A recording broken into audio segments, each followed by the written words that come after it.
Social workers helpers union తరపు నుంచి ఏఐటీసీగా మేము వినతి పత్రాన్ని ఇవ్వడం వల్ల స్పందించినటువంటి ప్రభుత్వ యంత్రాంగం కమిషనర్ గారికి పాలక పక్షానికి ఏఐటీసీ తరపున ధన్యవాదాలు తెలియజేస్తూ ఉన్నాం.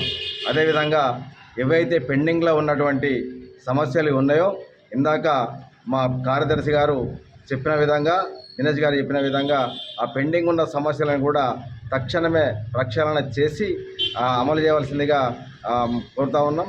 అదేవిధంగా ఇప్పుడు ఈర్లపల్లి నుండి మున్సిపల్ ఆఫీస్ దాకా పాతగా అంటే నడుచుకుంటూ వెళ్తున్నటువంటి భూమయ్య అనే కార్మికుడిని అదేవిధంగా కొనసాగిస్తూ ఉన్నారు. ఇప్పటికైనా ఆయనను ఇక్కడి నుండి తీసి అదే వీర్లపల్లిలో కొనసాగించాలని చెప్పేసి ఏఐటీసీ తరఫున విజ్ఞప్తి చేస్తూ ఉన్నాం.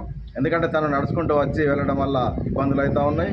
అదేవిధంగా ఈ ఎలక్షన్లలో పనిచేసినటువంటి పారిశుద్ధ్య కార్మికులకు వాళ్ళకు రావాల్సినటువంటి బకాయిలు ఉన్నాయి. కలెక్టర్ మేడం గారు చెప్పినారు, హర్ష సార్ కూడా విషయం చెప్పినాము. వారు తక్షణమే దీని మీద స్పందించి వాళ్ళకు రావాల్సినటువంటి ఎలక్షన్ భత్యాలను ఇవ్వవలసిందిగా కోరుతా ఉన్నాం.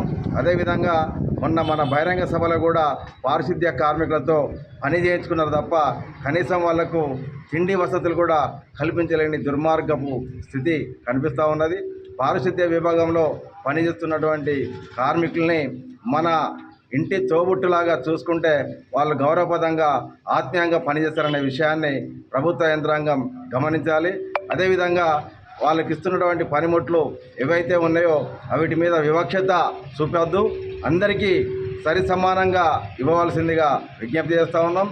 దాంతోపాటు పారిశుద్ధ్య విభాగంలో పనిచేస్తున్నటువంటి కార్మికులకు ఇప్పుడు వచ్చినటువంటి వైరల్స్ వల్ల ఈ ఫ్లడ్స్ అంటే వర్షాల వల్ల వచ్చే రోగాలకి సంబంధించి మెడికల్ ఇన్స్టిట్యూట్ కూడా పెట్టి వాళ్ళ హెల్త్ కేర్ తీసుకునే అవసరం కూడా ఉందని చెప్పేసి జిల్లా కలెక్టర్ గారికి, ఇక్కడ ఉన్నటువంటి కమిషనర్ గారికి, అదేవిధంగా మన శాసనసభ్యులు మక్కన్ సింగ్ గారికి ఈ సందర్భంగా తెలియజేస్తా ఉన్నాం.